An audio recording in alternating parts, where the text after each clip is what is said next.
Brenda Brunel grew up in the Catholic Church and never thought that she would leave it, until she came forward in 2009 to say that she was molested by her priest as a 13-year-old girl. I never left my church. I never blamed my church for what happened to me. I blamed me for what happened to me. And so I overcompensated. I got involved in everything in the church. Then I became very, very sick, and I knew that I couldn't go to my deathbed with this on my conscience. Rob Talek is a London attorney whose practice deals almost exclusively with sexual abuse, the majority of it by Catholic clergy. And I would correct that for today's purposes and say, 95% of my practice is sexual abuse, and about 75% of that is clergy. Father Jim Roche is the pastor at Corpus Christi Parish in Windsor. He is frank about some of the church's failings in particular cases of sexual abuse in the past. He says that there is a new reality in the church today, however. This misconduct is no longer tolerated. If there's a complaint, you're pulled right out of the parish, right away, without any question, until the issue is settled. If the issue, and we report any issue of abuse to the police directly. That's where we are. Sometimes it takes a long time to get there. Like Hod Marshall, has been, he's 90 years old now, I think, 91. And he's been everywhere, in every place he's been.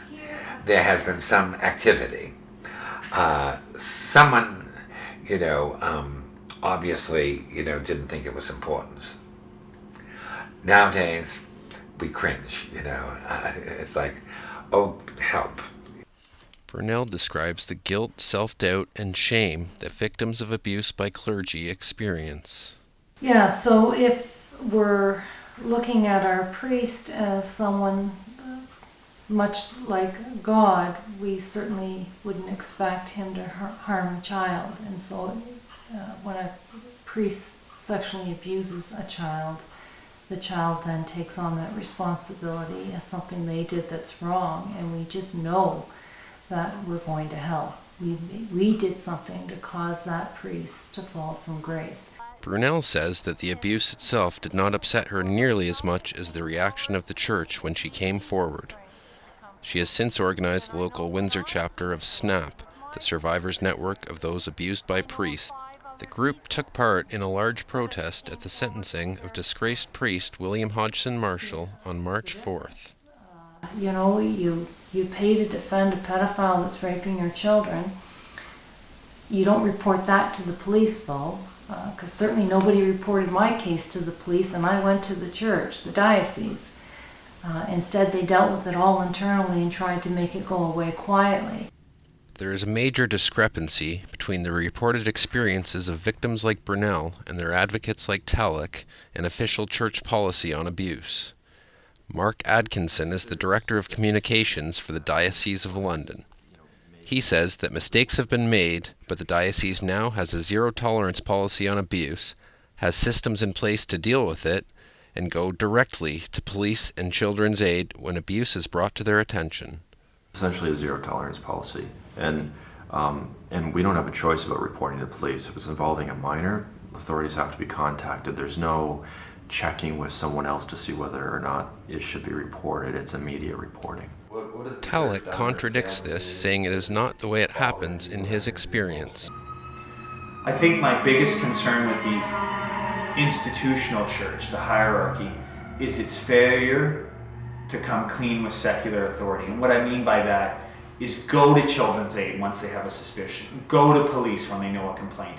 They come up with a dozen different reasons why they don't do that. And I can tell you, in 10 years, I have not had a single case where it's the diocese that marches down to the police station and makes the report. That never happens.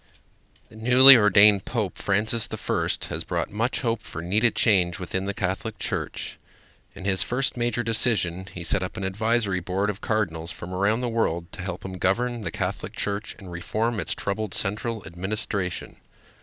He has also directed the Vatican to act decisively on sexual abuse and punish pedophile priests because the Roman Catholic Church's credibility is on the line. While the Church seems to be showing a need and willingness to change, critics like Talek remain skeptical. So, you're either with the abusers or you're with the victims. You really, in this circumstance, can't be with both. And when you're delaying your disclosure to the police, when you're hiring the criminal defense for the priest, when you're really doing little in ways of meaningful change to reduce this problem, I say you're with the abusers. I think we need to say, you're fired. Pick up your stuff and out the door. I don't know whether we'll ever be there. This is exactly the response that victims and their supporters have been advocating and that regular Catholics want from their church. The Church's sacraments and teachings give hope and light to millions around the world. Only time will truly tell if new policies and leadership will provide meaningful resolution to the scandal of sexual abuse. For victims past and present, for regular parishioners who rely on their church, and for its priests and leaders, most of whom are good and holy men, the hope and need for this resolution has never been more urgent. For MediaPlex News Now, I'm Darren Breckles.